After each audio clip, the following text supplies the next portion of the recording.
Isang malaking tanong ngayon sa NBA, mananatili pa ba si Klay Thompson sa Dallas Mavericks o may paparating na namang malaking pagbabago sa kanyang career? Sa kanyang exit interview matapos ang huling laro ng Mavericks ngayong season, nagbigay si Klay ng tapat na sagot tungkol sa kanyang future, sa realidad ng NBA life at sa mga milestone na naabot niya ngayong taon. At may isang bagay siyang sinabi na talagang nagpapaalala kung gaano ka-unpredictable ang buhay ng isang NBA player. Sa interview, diretsahang tinanong si Klay Thompson kung inaasahan ba niyang babalik siya sa Mavericks sa susunod na season. Simple pero realistiko ang kanyang sagot. Ayon kay Klay, under contract pa siya sa Dallas, pero sa NBA, anumang bagay ay pwedeng magbago ng napakabilis. Sa kanyang mga salita, things can change on a dime. Ibig sabihin, kahit may kontrata ka pa, isang trade lang o isang desisyon ng front office ay kayang baguhin ang lahat. Dito rin niya binanggit ang isang bagay na madalas nakakalimutan ng fans. Ang pagiging NBA player ay hindi lang tungkol sa laro, highlights at championships. Kasama rin dito ang possibility ng biglaang trade at mahabang panahon na malayo sa pamilya. Mga sakripisyong hindi laging nakikita ng publiko. Isa pang interesting na punto ang ibinahagi ni Klay Thompson tungkol sa kanyang career journey.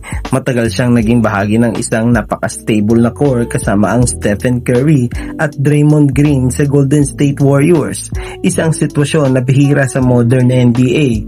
Sa Golden State, halos taon-taon ay pare-pareho ang teammates, sistema at chemistry. Pero sa Dallas, ibang environment ang kanyang naranasan.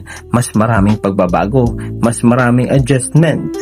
At ayon kay Klay, ganito talaga ang reality sa professional sports. Kahit gaano ka pa ka-successful ang isang team, darating ang panahon na magbabago ang lahat. Sa kabila ng ups and downs ng season, ipinakita ni Klay ang kanyang pagiging professional. Sinabi niyang nananatili siyang motivated, grateful at committed sa team. Nagpapasalamat din siya sa suporta ng Mavericks fans sa buong season. Para kay Klay, kahit hindi naging perpekto ang taon, mahalaga pa rin ang respeto sa laro at sa mga taong sumusuporta sa team. Bukod sa reflections niya sa team, may dalawang personal achievements ding ipinagmalaki si Klay ngayong season. Una, muli niyang naabot ang 200 3-pointers sa isang season.